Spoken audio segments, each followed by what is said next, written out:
Hi everyone, welcome to Pavani's tops. Friends, ఈరోజు నేను చాలా సింపుల్ అండ్ టేస్టీగా వెజ్ దమ్ బిర్యానీ ఎలా ప్రిపేర్ చేసుకోవాలో ఈ వీడియోలో చూపిస్తాను. మీకు చాలా ఈజీగా ప్రిపేర్ చేసుకుంటారు, అది నార్మల్ రైస్తో.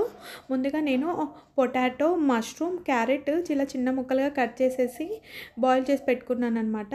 అలానే రైస్ కూడా 80% కుక్ చేశాను. 80% కుక్ అంటే ఆల్మోస్ట్ ఆల్ మీకు అర్థమైపోతుంది. మొత్తం 100% కుక్ చేయకూడదు, 80% కుక్ చేసుకోవాలి.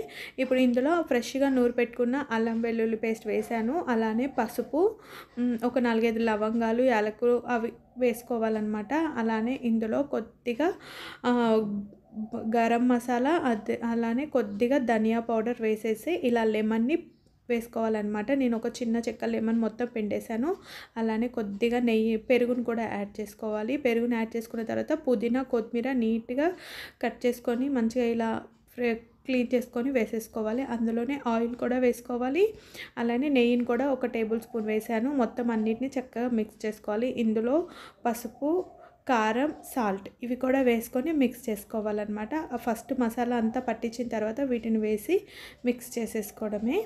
అలానే ఇప్పుడు మనం ఆల్రెడీ 80% కుక్ చేసుకున్నాం కదా, ఈ రైస్ని ఇందులో మంచిగా లేయర్స్ లాగా నీట్గా వేసేసుకోవాలి. మొత్తం అంతా వేసేసుకొని ఇలా చక్కగా ఇలా స్ప్రెడ్ చేసుకోవాలి. మొత్తం అంతా నీట్గా స్ప్రెడ్ చేసేసుకొని ఇప్పుడు మనం ఇందులో ధనియా పౌడర్ కూడా వేసేసుకుందాం.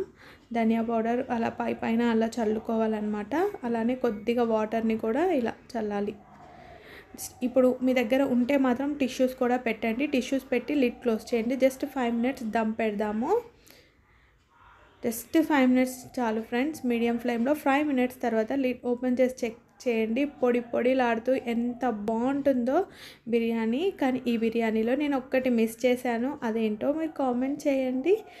అలానే simple and tasty veg biryani ready అయిపోయింది నార్మల్ రైస్తో. నచ్చితే కనుక లైక్ ఇవ్వడం మర్చిపోవద్దు. Thank you.